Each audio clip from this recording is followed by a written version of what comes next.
And welcome to Lumar's October/Halloween webinar. Today, we're presenting a discussion webinar with a couple of great panelists on web accessibility horror stories and how to prevent them. Obviously, we've been covering web accessibility stuff now here at Lumar for a few months, maybe even a year or so now. And obviously, from a technical SEO perspective, accessibility is SEO and vice versa. But also at the same time, there are a number of reasons why why you'd want to keep your web accessibility up to standard, even if you're not specifically an SEO. So my name's Chris Spann. I'm a senior technical SEO here at Lumar. I'll be presenting today, but more importantly, joining me today are Gryff Coates, a software engineering manager at Skyscanner, and Billie Geena Hyde, accessibility and SEO consultant at Uptake agency. Hello, both. Hi. Billie gets the most points for putting the most effort into her presentation today. Absolutely fantastic. Normally I would try, but unfortunately, kids and life have got in the way today, so I've had to settle for a background instead. So, what do you mean? I woke up like this. well, you were saying before, I think I've overdone it in the eye bags. Mine are just real. Mine just come from waking up with a 4-month-old at 4 a.m. This isn't a contest, but Billie won. It's not a contest because there's no competition. Like by far, Billie wins.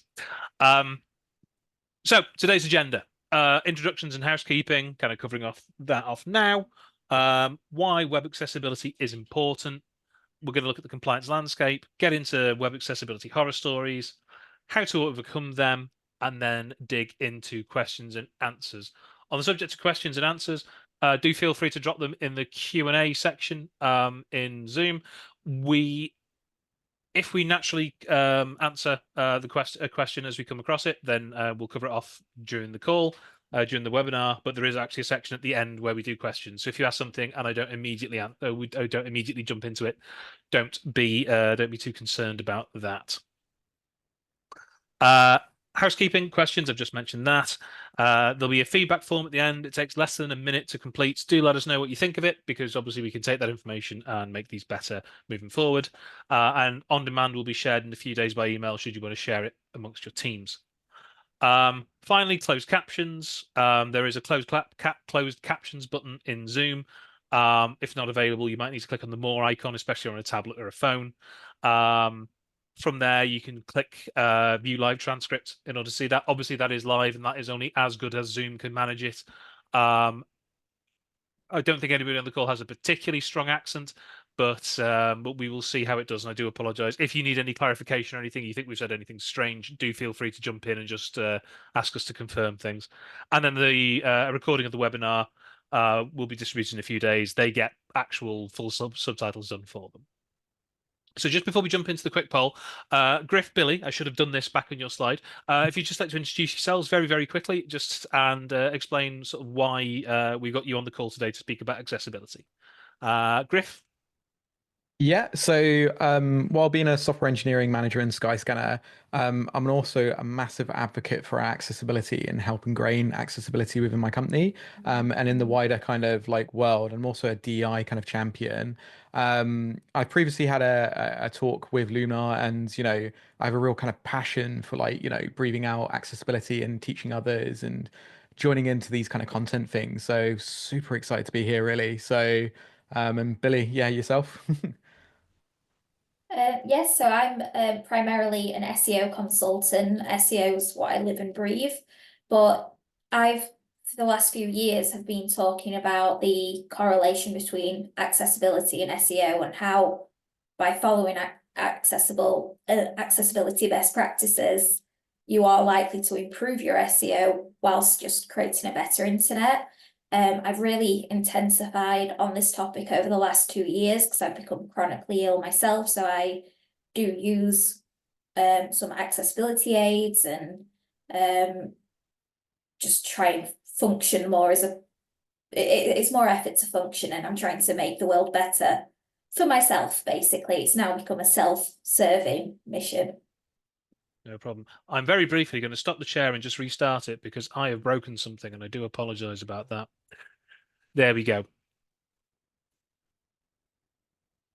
Oh, bear with me a second. Oh no, this is the first time this has happened to me. Why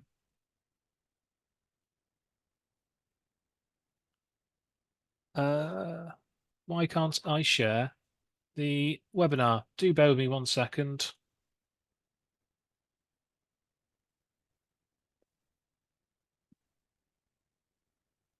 The computer is haunted. Do you know what? It absolutely feels that way right now. Okay, I'm going to very quickly. Here we go. I think I've fixed everything now. There you go. My apologies. We're back. Yes, somebody say we're back. We're back. Good, fantastic. Okay. Thing number one before we get started. Quick poll question. What percentage of the world's population uses some form of accessibility aid? You're going to get a thing that pop up in a minute asking you to answer the question. Just want to get a gauge of what people think. And I'm just going to give this a little bit less time than usual because of the issue we just had. The wee geek in me was like, oh, I know the answer and I can't answer it. So I did the same. I was like tapping like a maniac then. And the issue is Grandad sometimes doesn't know where things go on his MacBook. No, I meant on the poll. So Oh, right. Okay. yeah. So stats have come back in. 5%. Nobody said 5%. 35% said 16% of people. 4% said I really don't know. And the runaway winner here was 30% with 62% of people of voters. Gryff, Billie, that is correct, right? That's correct. Yeah. It's an incredible percentage of people. Which brings us nicely onto what makes web accessibility important. I'm going to briefly open the conversation here with the thing that Ashley, who used to work at Lumar, always used to say, and it's stuck in my mind. There's 3 reasons why you should focus on accessibility, right?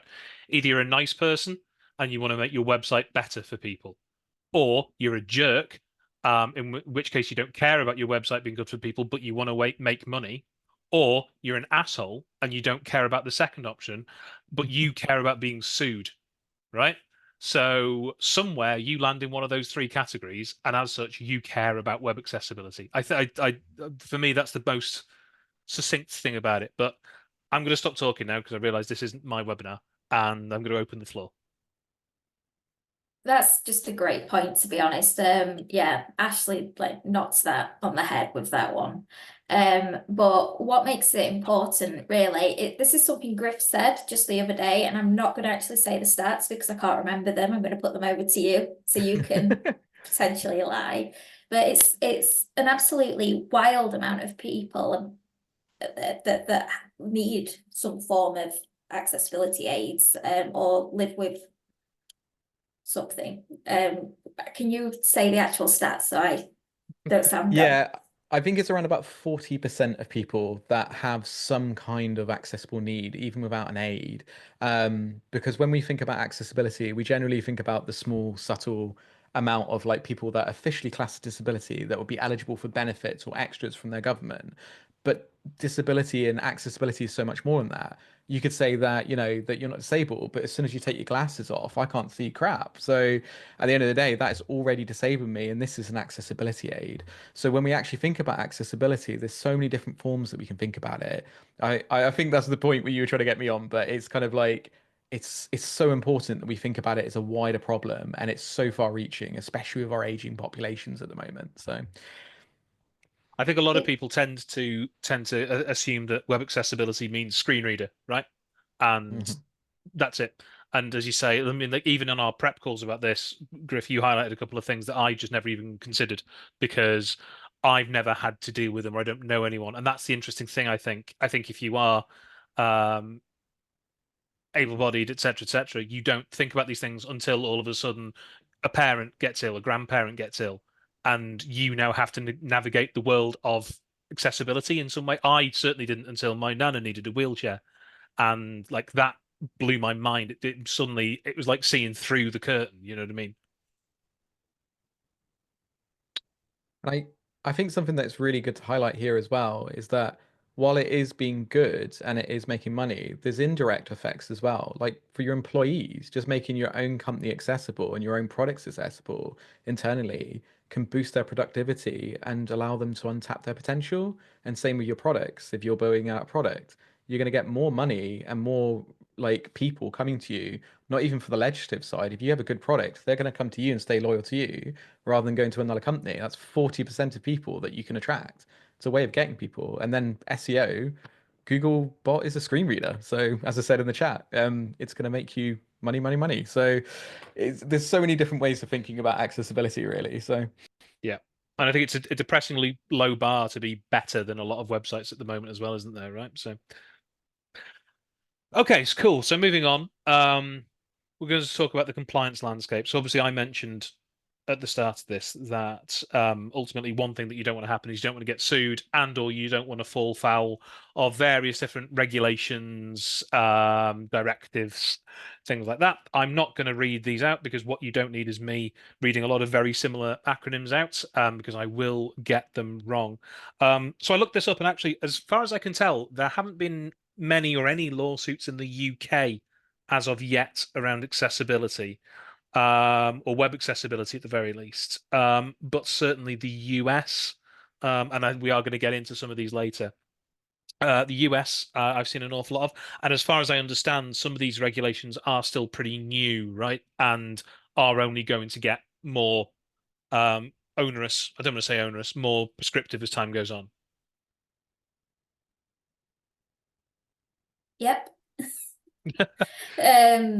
Yeah, it's just building, and it's such a good thing having these legislations in place, because even the arseholes who absolutely do not want to do the work at some point are going to have to do the work.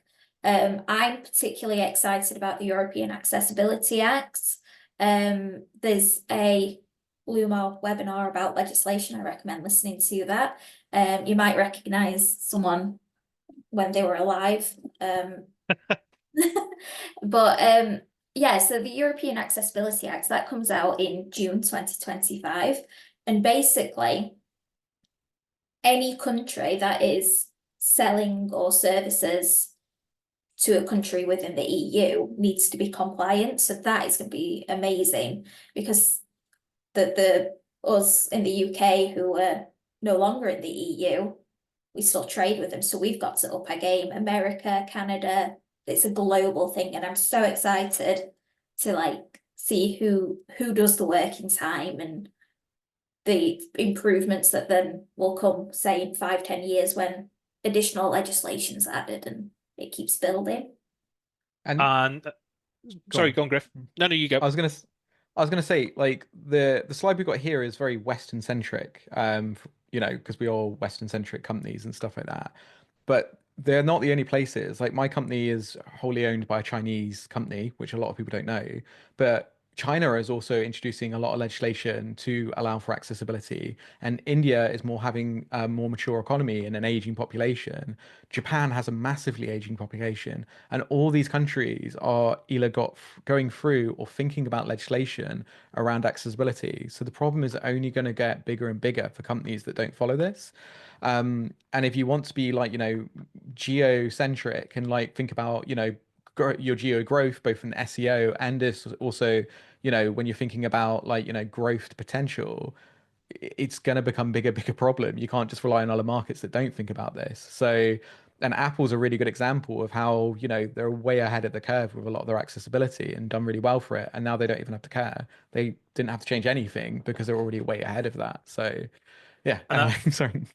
And that's actually a really good point. Like as Billie said, the EAA, I told you I'd get it wrong, is becoming a thing in about a year's time. So get this stuff into your dev queues now, rather than like with GDPR when we all rush to get it done by the deadline, rather than the cookie notices. You know what I mean? If you get it in now, it means this work is already just baked in, and then you don't have to be running around going crazy getting it done and risking losing a huge portion potentially of your market. So the Web Content Accessibility Guidelines, WCAG, dreadful acronym, but there we go. Is it an acronym or an initialism? It's an acronym. Are rooted in four main principles. Things should be perceivable, operable, understandable, and robust. And there's three levels in WCAG 2.1. Level A, which is the lowest level, double A, and triple A. Now, I am looking at Gryff and Billie here to tell me the key differences because unfortunately I don't know.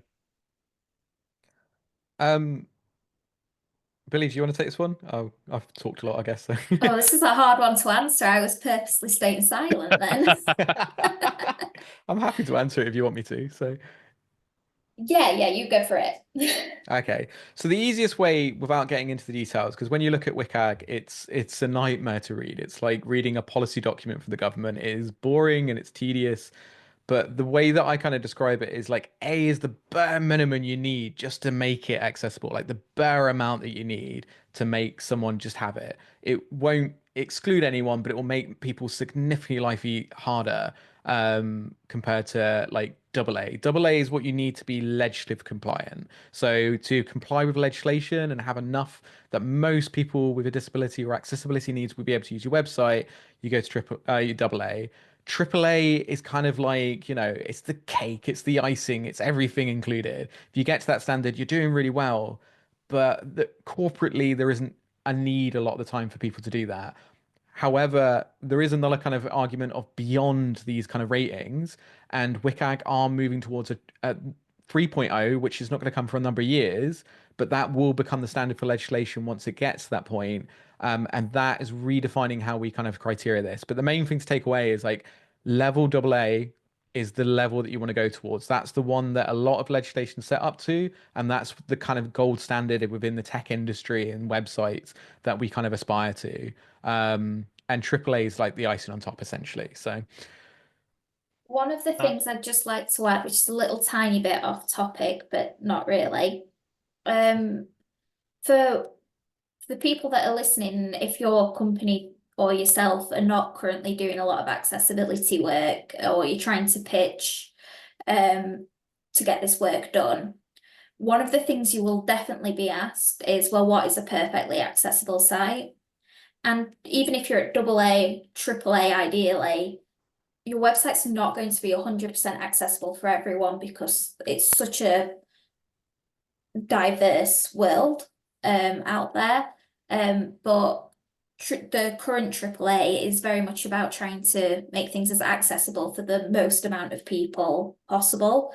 And you can look at 5 or 10 websites and create your own idea of a perfectly accessible site, but there isn't one brilliant answer out there, if that makes sense. Yeah. And I suppose cynically as well, think about what you do and what you sell. And if you are more likely to have certain demographics using your site and cater specifically towards those folks, or start there at the very least and then move out from there. You know what I mean? Okay, cool. So, poll question number 2, before we get into a little bit more content. In a survey of UK consumers, how much potential online retail sales revenue was lost due to accessibility issues? This again, coming back to the idea of me talking about earlier that you might be a jerk, but you do care about your bottom line. So, £88 billion, £98 billion, £107 billion, or £120 billion? Just briefly, a really good point that Becky Snyder's made there in the chat. The WCAG website under the hood is great to look at for structural accessibility, which I guess makes total sense. Like, I would imagine that.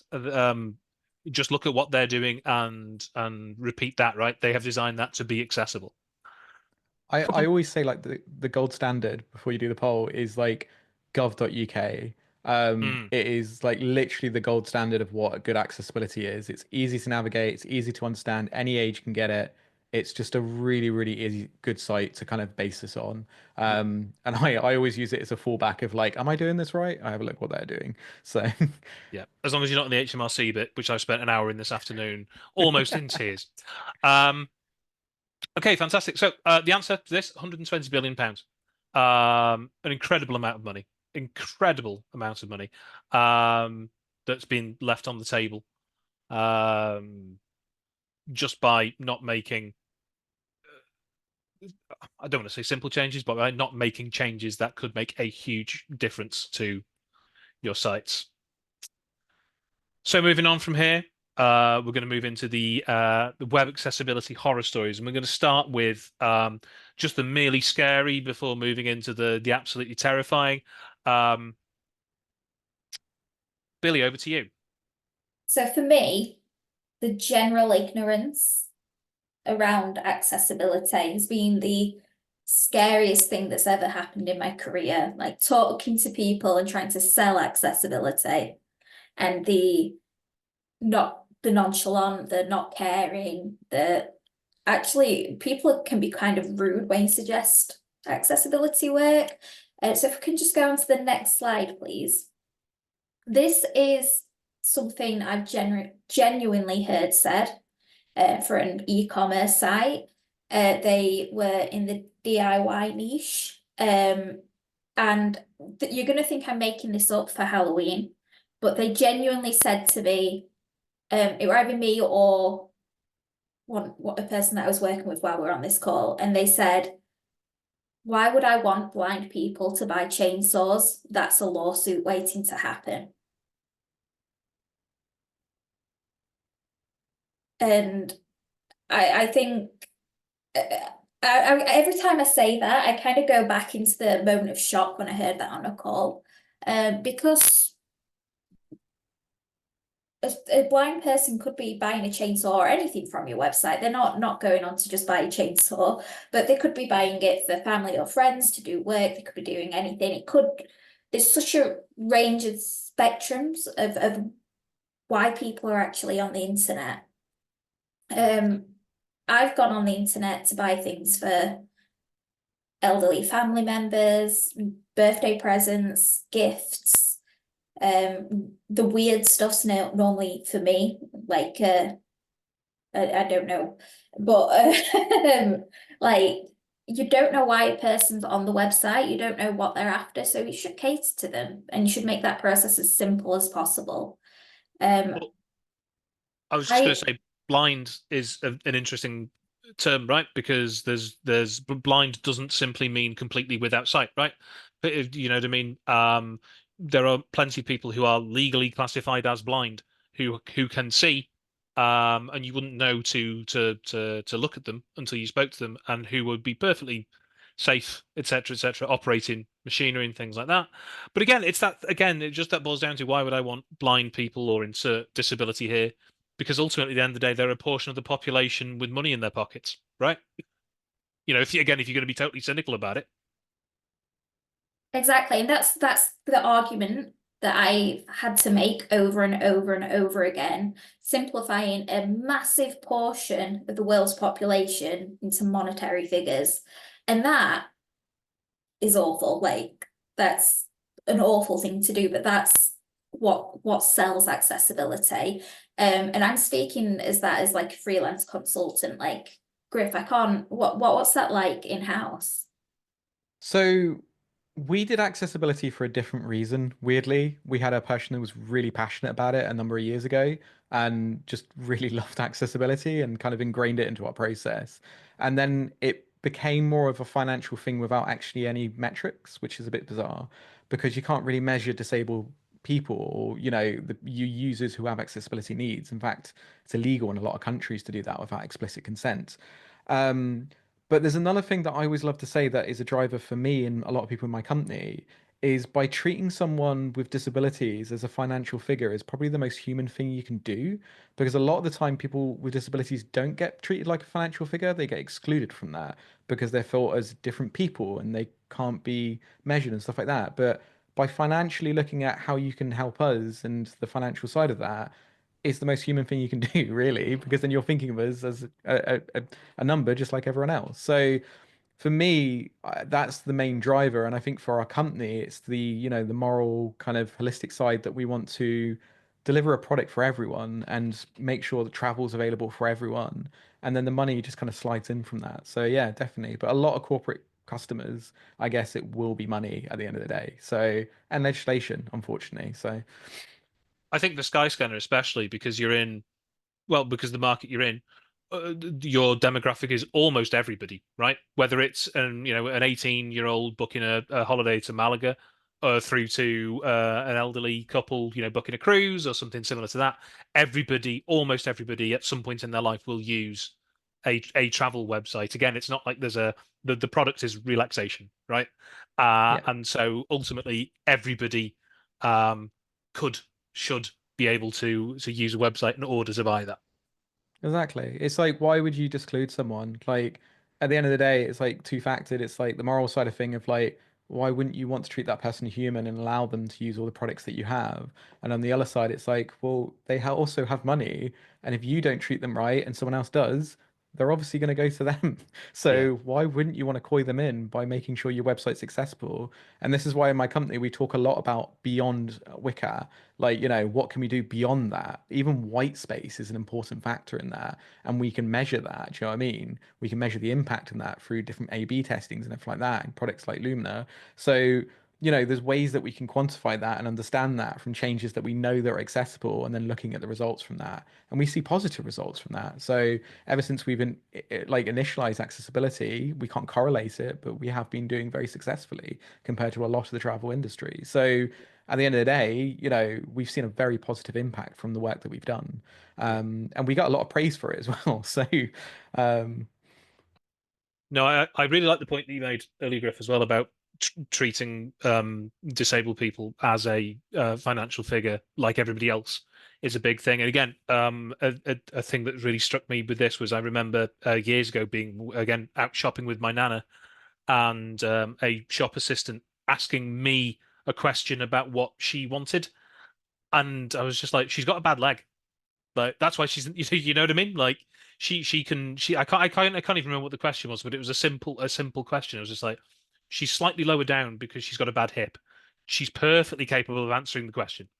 Um and exactly. And why should someone else have to get someone else to use a website for them?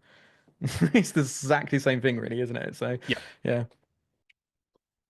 yeah. Cool. Okay. So we've spoke about this quite a bit. But well, let's put some numbers down on this. And I've just remembered a little peek behind the curtain. Do you remember before I mentioned Grandad not knowing where things go on his MacBook sometimes? There's not so that is 17.1 billion pounds that are being missed out on by ignoring accessibility. The reason there's no pound sign in there on there is because I don't know where it is on my keyboard. Um, just admitting things. Um, so 69% of disabled users click away from websites that they find difficult to use due to the effect of their disability. Now, again, Gryff, you mentioned this when we were having some prep for this. In some instances, we've said here, or the survey here said click away. In some instances, that is literally like just down to an inability to complete a transaction on the site, right? Via something like not being able to complete a capture or Yeah, exactly. Like a really good example I can think of, and it was such a simple thing, and it was in the vein of like helping accessibility, is basically we wanted to implement a new capture because the old capture, the Google one, is a bit of a pain. A lot of people don't like it. They fail it and stuff like that, and it can have really bad accessible needs. So there was an initiative to kind of change it over in the company I was working for to create it into a push button. So it just had a slider, you held down your mouse, and then it would slide it along. And then, once that capture's gone through, you would move to the website. So it's just you have to hold it for about a second or two. Bots didn't like it, they didn't really understand it because it was written instructions with actual something they had to execute. Great. But then what happens if you have Parkinson's, Alzheimer's, a neurological disorder? I can't press that. I can't hold it down. It's not how I interact with a mouse or a keyboard or anything like that. So what we actually found was it was actually disabling people from using the site and actually causing worse accessible needs. Um, so it just shows you how like, those kind of horror stories happen with like good faith. But if you haven't done the pre-nuptia of thinking like, well, how can that affect accessibility and going through the rigmarole of like, accessibility checklist and automated and manual testing, you're going to end up in a paradigm where you're not thinking about that and it kind of just goes through. And then afterwards, you're like, oh, damn it, I've got to roll that back. And then you got the expense of that. or even worse, you just leave it as it is and ignore it, and then you're actually costing yourself money. So it's that kind of thing. It's like you could miss out on that just by going, hey, my figures are up a little, but you could have even more if you actually thought about it. And the thing that happened is we rolled back to just use the Google Capture, because while it was a pain for some people with accessibility, it still worked. It didn't disable anyone. So, it was still allowing people through. So yeah, it's a really kind of interesting horror story for that. So There's another great story, an example as well, which is a UK-based insurance firm, one of the really big ones. They've disabled ability to copy paste passwords into their login form, and that could massively affect people who have problems with their memory, who don't have things written down, and it affects everyone. I don't know any of my passwords. I use LastPass. If I can't use that, or if I'm not in a position where I can log into my LastPass vault and copy, but I still can't copy and paste it. My passwords are ridiculous. But I also might have limited mobility. So, like, say if I've got a randomly generated password that's got numbers, letters, pound signs in it, that's super difficult for me to then type in. And I think all of these, the capture form, the login form, especially for the SEOs that are listening into this conversation, when we are auditing a client's site, we need to actually test out the login process. We need to test out the payment process, just the same as, say, a software tester might, or something when the site's first built, because these could be problems that stop conversions. These could be problems that mean we don't get to check out, we don't get returning customers. I personally have avoided that insurance firm. My insurance is getting reset at the moment, and I know that I can't copy and paste a password in, so I'm not going to sign with them. So like it's a real big issue. It's super common, and it's everyone's responsibility, whether it's the designer, the developer, the SEOs, to identify issues. Yeah, I mean, this gets into a slightly bigger conversation around kind of JavaScript frameworks and things like that as well. But any time that I think you deviate, even outside of Wcag, etc., anytime you deviate away from the specific kind of the definitions and the standards of the open web, you potentially begin to cause problems. For instance, websites that just disable right click entirely. Websites that find new and crazy ways of just navigating you to a new page without just using an A tag. Again, as Gryff said, if you're using particular listeners for particular actions on the page, a screen reader may not, or an accessibility aid may not create those listeners in the same way. Or it may use something totally different. It may emulate them in a strange way, or in a different way that means that you're all singing, all dancing JavaScript framework that looks great is going to be causing real problems. Just quickly before we carry on, I'm going to jump into a couple of the other stats on this slide. So 83% of participants with access needs limit their shopping to sites that they know are accessible. We talked about this earlier. And then kind of coupled onto that, 86% of people have chosen to pay more for a product from an accessible website. I think, again, even as somebody, again, outside of glasses who would consider himself to not have any accessibility needs, we know that feeling, right? Of just this website works better for me for whatever reason. I like the little map on hotels.com. I use hotels.com and just kind of deliberately don't check too much where else I could where else I could get hotels from. But again, if you have an accessibility need that limits your choices even further, it makes sense, right? We're creatures of comfort, right? We're going to find the easiest, the path of less resistance, right? So you could do all the pricing stuff you like and still miss out.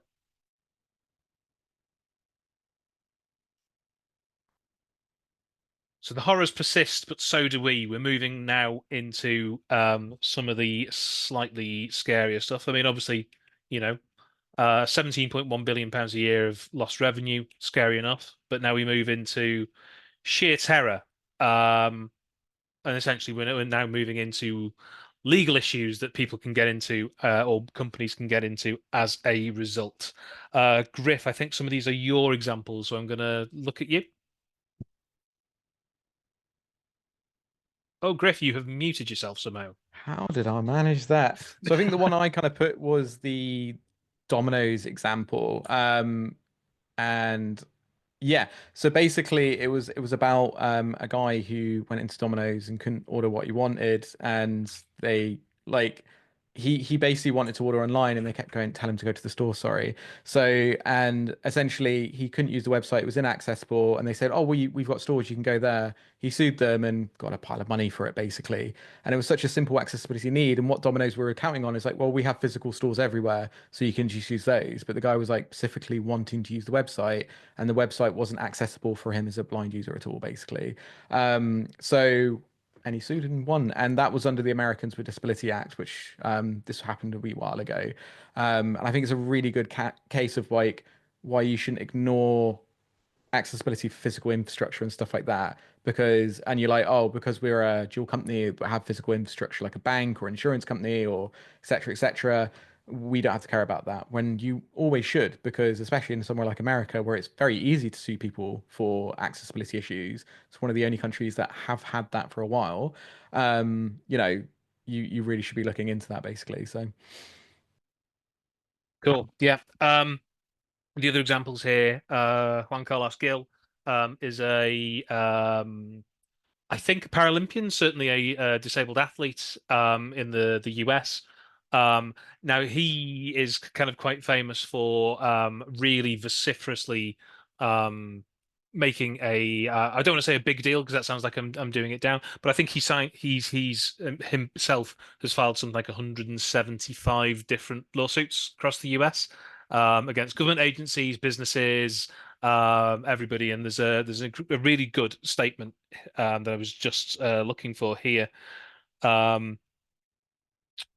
Where he said, yeah, I'm fighting for equality. We live in the United States where we beat our chest and we say we're the number one place to be, but there's holes in it. It's very disconcerting. It's now 2018 and websites aren't accessible to the visually impaired. It dismisses a whole population. And again, this just comes back to because he wins these lawsuits to the point where they're not even news anymore. You know what I mean? Because again, there are so many websites, and I think it's especially in the States as well, where you have to deal a lot with like state level legislation which is quite often not, let's say, not gov.co.uk standards. And as such, they make a huge, you have a lot of problems there. Oh, I've done it. No, oh, um, what is going on?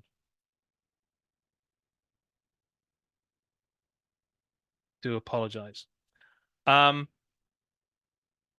on to the next slide then is captioning. Now, this is really interesting because again, we've spent a lot of this time talking about your websites, and obviously, when we think about website, we're personally thinking about the HTML and the images and the buttons and all the bits of HTML on a page that actually create a website, right? But a incredible volume now of the web is not written content anymore, right? It's video. And I mean, I think without thinking too hard, I'm sure we can all think of TikTok videos, Facebook, Instagram Reels, Facebook Shorts, whatever your particular brand of short video poison is, with auto-generated captions that are kind of broadly what the person said, give or take like 80% of the words.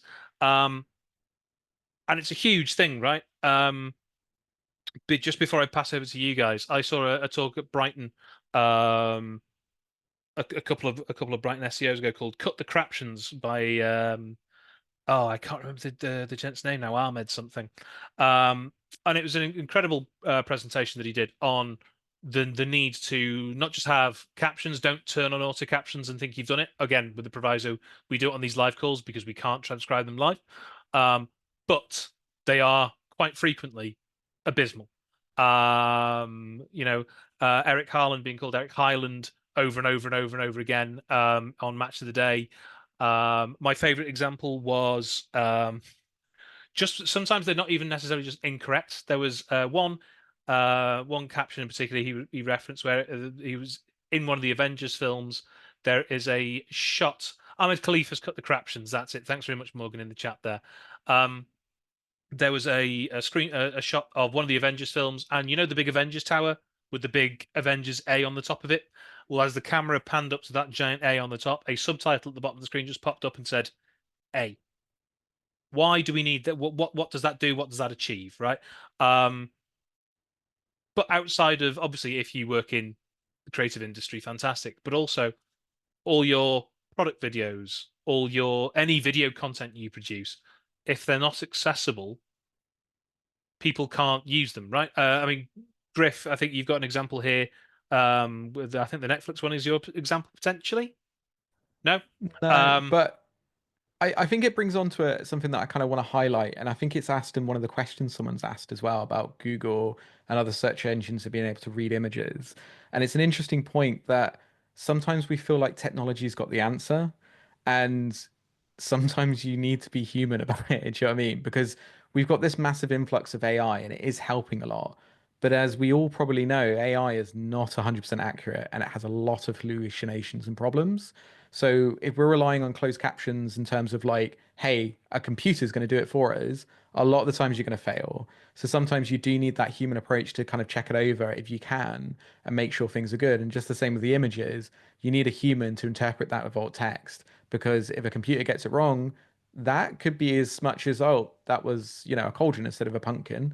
But it could be something as serious as, that was the wrong color skin, or that was the wrong colored, background, or that is a warning sign, not an actual safe sign. So, it can become really unnecessarily dangerous if we look at it in the wrong way. So it's that kind of thing of like, technology seems like it's good to rely on, but we always make sure that we have humans involved with that, basically. So Yeah, I think as well, just bouncing off that a little bit. So number one, I am 90% sure Google is doing OCR on. I mean, they must be for things like Google Lens, which can take text or take images from text and then let you do a search on it. The Google are doing some form of OCR somewhere, but I'm willing to bet that a lot of screen readers aren't able to do that on the fly, if at all. If they are, I imagine they're damn expensive, and again, not necessarily available to the wider public. And again, I'm always reminded that alt text, it's almost more important that we have alt text for visually impaired users than we do for Google at this point, because Google can work things out. Google's got hashes of every image it sees anyway. It can just compare it and it knows what it's looking at anyway. It can work it out from the context clues around it. But again, as you say, I don't know if sometimes I don't know if you've ever been on Instagram and had it not quite load, where it does that weird thing where you get like the alt text, you can see the alt text of what Instagram. So this is weird, right? I think I get a lot of this from being on Instagram on the train, and it will say, yeah, Morgan has given an example of like this image might be two people looking at each other, and it's just like that's where we're at the moment in terms of that level of OC of that level of um of looking this stuff up, and there are famous examples of AI image recognition software doing, as you alluded to, Griff, some brutal things in terms of just being wildly racist, just getting things wrong in a way that you don't want your business attached to, right? I think another example here, actually, and this one happened in the UK. Do you remember a little while ago? It was recent. Channel 4, something happened at Channel 4, and all of their subtitles just stopped working. Um, I think it was something crazy, like there was a fire at a data center where the subtitles were held, and they lost them for. Well, this was the issue, right? There was a piece in the Guardian about the fact that they went down and okay, things happened, right? But they were down for weeks or months, and just kind of left them. And what's interesting about that is, I think they got round it by having. So it turns out in the UK, there's no legislation that means that what am I trying to say? Live content needs to have subtitles, even if they're also generated. but on demand doesn't in the UK, which I think it's so interesting when we see the Netflix stuff here, right? That in the US, and normally I think we like to think in the UK we're a little bit further ahead than the US on this stuff. Turns out, nah. On this one, we really are lagging behind a little bit because, yeah, it was down for weeks or months on Channel 4, I think. Sorry, just to clarify that, Chris, the Equalities Act 2010 specifies about reasonability. So one of the problems you have in the UK is if it hasn't gone to court, there's no case law for it to base on. So really, the interpretation is either going to be a jury or a judge. So, Right. and one of the classic problems that happens in the UK is not enough people with disabilities are aware of the laws and their capabilities. So, and they don't take companies or individuals or bloody blah to court to test those rights. So, and a lot of the times, the only time they do it is in employment law. But they do have rights to accessible services through the Equalities Act 2010.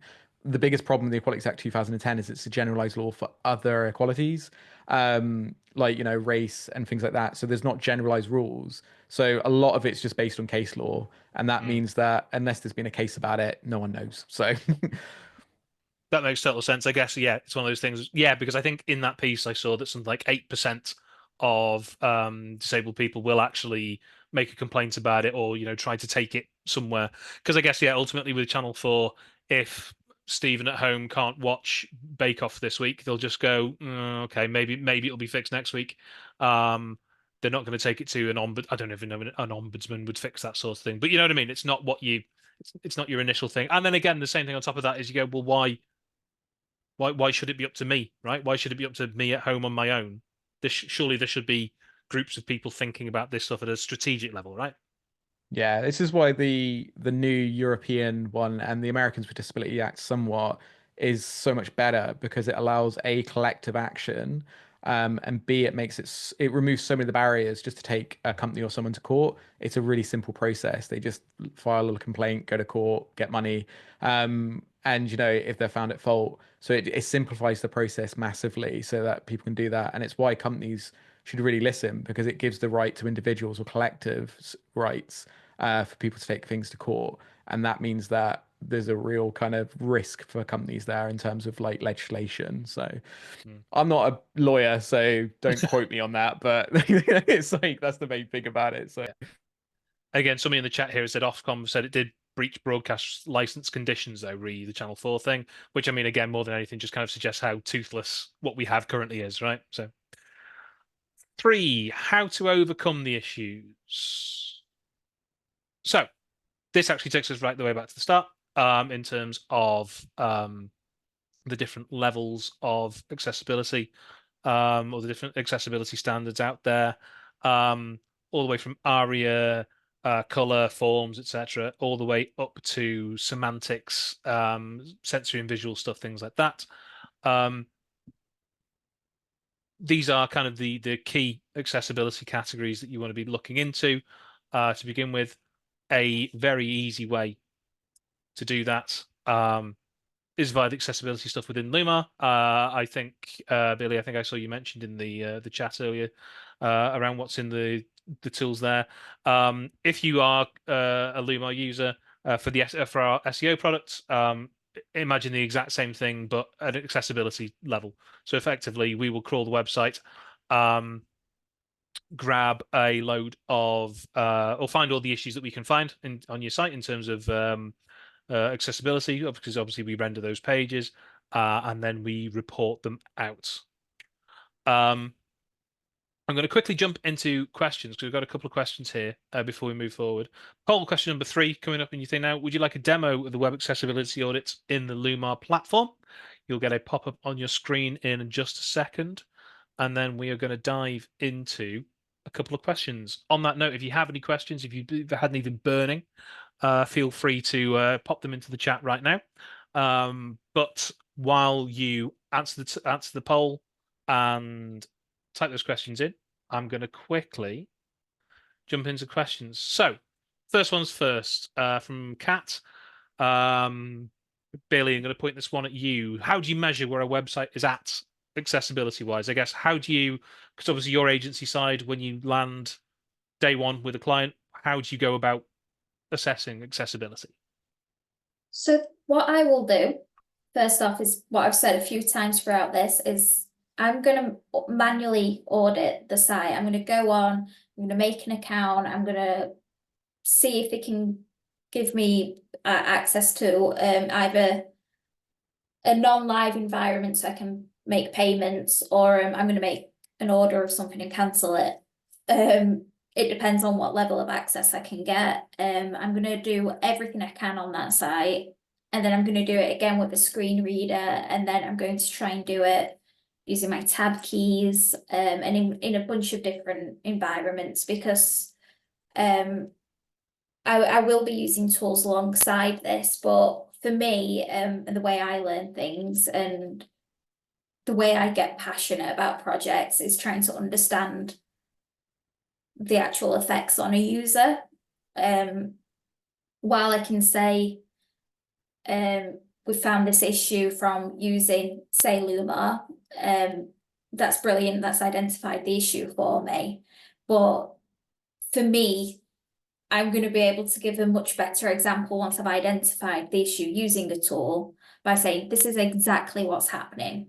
Record it, you can figure out where you're at that way. And you're also building your case for fixing things as you go by manually playing with things. And sometimes you might find issues that tools can't find. I can't think of any from the top of my head, probably like the two that me and Gryff talked about earlier, like not being able to use your passwords, not being able to right click, not the different types of capture forms. Just get in there, dig around, and that'll start giving you a good idea, and rely on tools. They can help. They're really good. I think as well, if you we create personas all the time for things, right, as marketers, and they will affect tone, and imagery that we use and stuff like that. But very rarely do we kind of all assume that, and they know exactly how their laptop works, or they are perfectly capable of using every feature on their laptop. They can use their touchpad, etc., etc. We don't necessarily think about going to all this work to create demographics, right? And we're kind of forgetting a huge portion of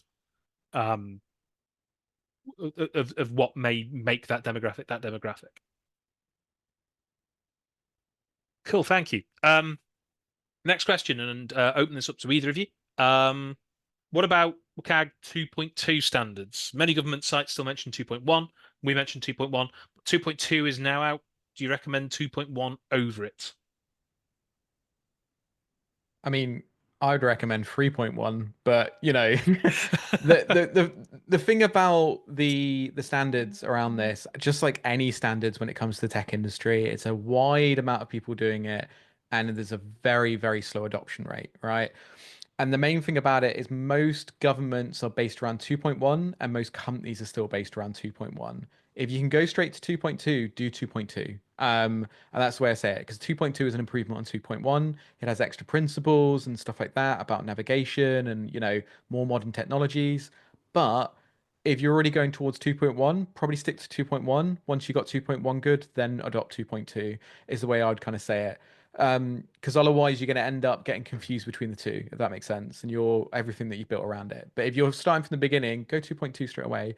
But a lot of the documentation you'll find is on 2.1 because, again, it's a very slow trickle over to the next standard. So, FY, it took around about 4 years or 5 years to get 2.2 from 2.1, and 3.0 has been in development for about 10 years now, and it still ain't finished, and it probably won't be for the foreseeable future. So yeah, that shows how slow it is. Wow, okay. Question from earlier from Julia. Can you give us some accessible PDF best practices, or would you recommend ensuring all information is available on the website rather than in PDF form? I'm not a PDF fan. I know Google can read PDFs and all that jazz now. I have serious issues with PDFs, and I'm not sure if this counts as a accessibility issue. But the household that I'm in is gluten-free. My partner has celiac disease, and we spend a lot of time looking for restaurants. So I will search in Google gluten-free in whatever place we're going from. And it's very, very rarely we'll actually find places from Google that are gluten-free if they have their menu on PDFs. So for an SEO reason, hate them. For an accessibility reason, I have had a lot of success with PDFs on certain projects. For some educational work that I've done for education clients, easy read guides that can be downloaded in PDF to support people with a low reading level, or so they can easily find a document again without, like, I've worked with people that have access to a computer but don't have access to the internet unsupervised and things like that, because they can put themselves in danger. They're not very aware of certain things. So having things that are downloadable can be really helpful. If you are doing a PDF, anything in a PDF, including big white papers and things like that,